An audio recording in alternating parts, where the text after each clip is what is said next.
Hi again, it's me, Rose. Nandito kami ngayon sa mental health center ng Trece Martires kasi check up mo ngayon sa psychiatrist ko.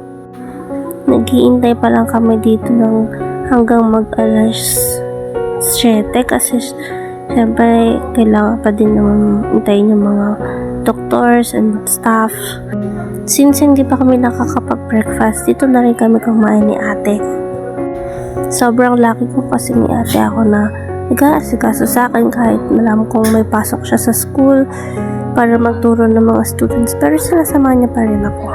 Kailangan kong tulungan ang sarili ko kasi syempre sayang yung pagod na ginagawa ni ate. Sayang yung sacrifices na ginagawa niya para sa akin para lang gumaling ako. Kasi alam niyo kung bakit?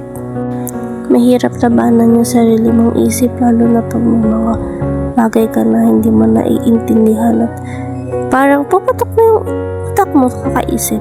May mga time pa na nakakaisip ka mag-suicide kasi hindi mo nakakaya yung sitwasyon, pero kailangan mo lumaban kasi may mga tao na lumalaban para sa'yo. Kaya sa may mga anxiety dyan, huwag kayo mawala ng pag-asa. Kakayanin natin itong lahat. Lagi natin isipin na God is bigger than our problems. Hindi man madali yung pinagdadaanan natin, pero alam kong nandiyan si Lord para sa atin. Kakayanin natin lagpasan ng lahat ng to. Hindi ka pwedeng sumuko kasi may mga tao naniniwalang kakayanin mo ang mga nangyayari sa'yo ngayon.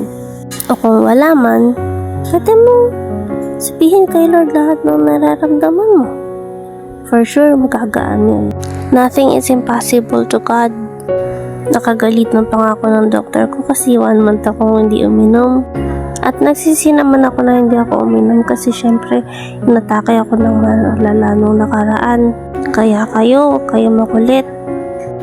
Inumin niyo palagi yung mga gamot ninyo na nireseta ng doktor para sa inyo kasi para gumaling kayo ng mas mabilis.